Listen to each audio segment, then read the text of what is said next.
একদিকে পেড়ি, আরেকদিকে ইংডং নদী, মাঝখানটে বাঁধ।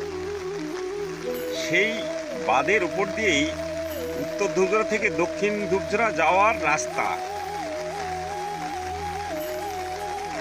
কিন্তু এবারের প্রথম বর্ষায়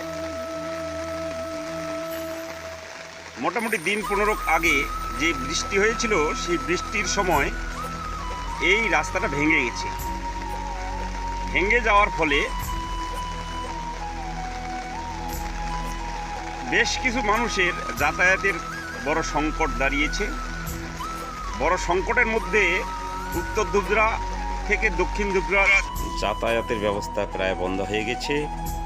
তাই এই এলাকার প্রধান পঞ্চায়েত এবং ঊর্ধ্বতন কর্তৃপক্ষের দৃষ্টি আকর্ষণ করে বলা হচ্ছে, যত তাড়াতাড়ি এই